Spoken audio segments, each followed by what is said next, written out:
Hello everyone and welcome to another episode of The Jamie Hughes Show. My name as always is Jamie Hughes and today I'm going to be giving you my review of The First Purge. Now if you want to keep up to date with all the latest movie news and reviews then make sure you hit that subscribe button, and as always in my videos this review may include spoilers so you have now been warned. So The First Purge is a solid addition into the Purge franchise. Now The Purge holds a real special place in my heart. I do have a real soft spot for The Purge. They're almost guilty pleasures of mine, but I do really enjoy these movies. And as I just said, I think The First Purge is a real solid addition into the franchise. I do think it deviates a little bit from what The Purge is all about, but it is still in my opinion, a very enjoyable film. And one of my favourite things about this movie, without a doubt, is the character Dimitri. It's also a really great performance by Yahya Knoll. He probably gives the best performance in the movie for me as well.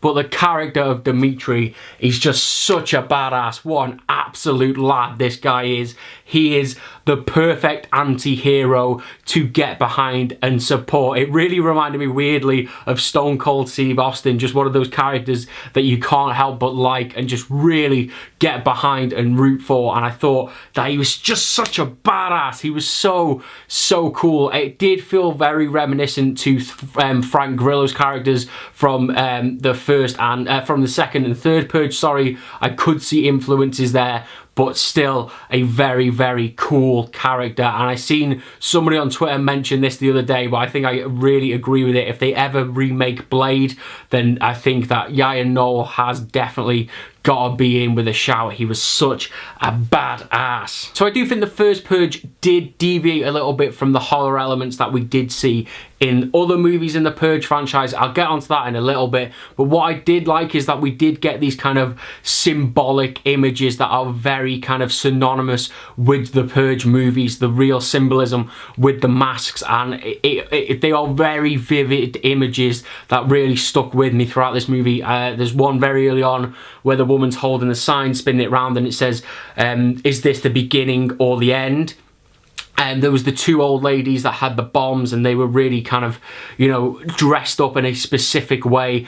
And then all of the characters that had masks on, we really got to focus on them, and it just really grabbed my attention, and it really kind of encapsulated the kind of feeling of the Purge. And I thought that that was very well done, the kind of symbolism in this movie. And also there are a lot of symbolic cultural references in this movie to obviously real life events that have happened and atrocities that have happened in America. And I thought that they were kind of not overly forced. They did blend well into the story, and I did think they were some kind of nice standout little poignant moments to make you think about like how kind of ludicrous this idea is, but we do see events like what happened in The First Purge happen in real life. So that I kind of that also stuck with me as well in this movie, and I think that they were handled in the right way, which was nice to see, because they could have just kind of forced it down our throats and it could have felt a little bit uncomfortable, but it blended into the story naturally, apart from the obvious jib at Donald Trump where Nia gets pulled down into the sewers and she runs away shouting, "You pussy grabbing mother lover," or whatever she says. There was obviously a blatant jib at Donald Trump, but as I said, apart from that, the rest of the symbolism in this movie I think worked well. Another thing that I really enjoyed about this film was the use of the contact lenses where they made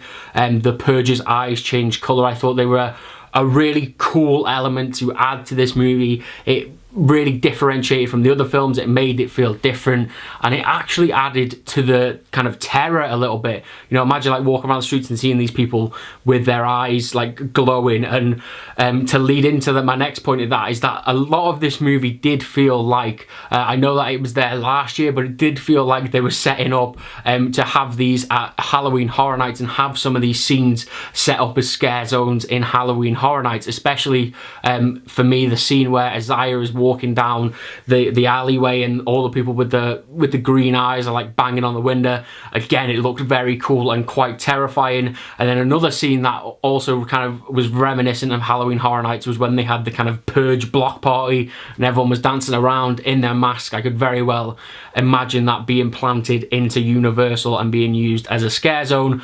So whether that was kind of the setup for that or it was paying homage to what happened last year at Halloween Horror Nights, it still looked very cool. And as I said, the eyes, the contact lenses were a really nice touch because it really added to the horror of this movie. Now, to move on to the negatives, I did enjoy the story of the First Purge. I thought it was, you know, very well set out. I liked that they kind of toned it down a little bit and it only took place on Staten Island. I think, although we've kind of seen that before in other Purge movies where it's just kind of very self-contained, I think it worked in this instance.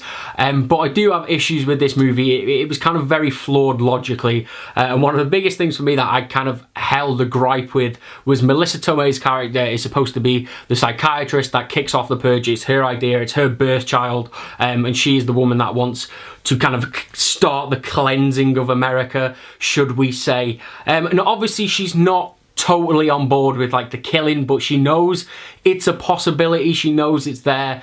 And then when people start getting killed, I know there's the influence from the government, and that's kind of where her moral compass tips, but it just felt kind of odd and a really weird character shift. The fact that this woman who had set up the Purge and was okay with people killing people suddenly then didn't feel okay with people killing people. It just kind of felt really odd and very misplaced, and yeah, it just didn't really work for me. I don't know whether it was supposed to build up the CIA guy as a villain or not, or try and make her look like you know, she was vulnerable and she was kind of manipulated by the government. I don't really get what they were trying to do with that, and it definitely kind of was a real odd, jarring juxtaposition of the character for me in this film. And speaking of villains, as I just said, another thing that kind of let me down in this story is that there was no real villain. I know, again, Dimitri was kind of an anti-hero, and, you know, he very well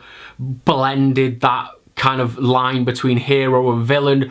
But there was no, although like I was personally rooting for Dimitri to win, there wasn't really anybody I was rooting for him against, if that makes sense. Because yes, I get that the kind of the government are the bad guys here, but there wasn't really a figurehead for us to kind of direct our hatred towards. I know there was the guy, that obviously the kind of head of the government that killed Melissa Tomei's character. But he didn't really get his comeuppance. There wasn't really much going on with him. I know we had Skeletor, and then we had the weird kind of latex Nazi guy towards the end of the film, but we didn't really know a lot about them. I know we kind of got a little bit with Skeletor, and he was kind of placed in the film for convenience at points, but he kind of just flitted in and out, and then the Nazi guy kind of just came in at the end, and there wasn't really a villain, which we have seen with the other Purge movies. And one of my favourite things about the first Purge movie, as in The Purge, not the first Purge, was the guy that's breaking into their home in the first movie. I thought he was such a great villain and such a great character. It was such a shame that we didn't really see that in this movie. It was just more of a collection of bad guys rather than a standout villain to root against, which was a little bit of a shame. And then my last criticism of this movie, I've kind of alluded to it a little bit earlier on in this review, and that is that it did feel like the First Purge did deviate from the feeling and the kind of overall sense of what the Purge is supposed to be about. It very much didn't feel like a horror film, this movie. It felt like an action thriller rather than a horror, and I know that maybe the second and third Purge did blend into that too, but for this to be the first Purge and we're supposed to see all of these heinous crimes taking place, it very much just felt like an action movie, especially the film's final act. It was almost like I was watching like Die Hard 6 or whatever. It felt just very, very actiony, which I don't necessarily dislike, because I really enjoyed it. It felt just a little bit odd that we weren't getting the horror that we have seen in other Purge movies. I just would have liked to have seen just that really nice Blumhouse horror touch, just a little bit more and a little bit more of the influence of that from the other Purge movies in this movie. But that being said, I still enjoyed The Purge. Even though it's more of an action than a horror, it's still a very enjoyable movie. I know it may not be for everybody. I know a lot of people don't like the Purge movies. I do have a soft spot for them, so I may be looking at this film and doing this review with a little touch of rose tinted glasses, but as I said, I still very much enjoyed this movie. So if you guys have seen The First Purge, then let me know what you thought about it, as always, down in those comments below. And if you did enjoy this video and you want to keep up to date with all the latest movie news and reviews, then make sure you hit that subscribe button, and I will see you in the very next episode of The Jamie Hughes Show. Ta-ra!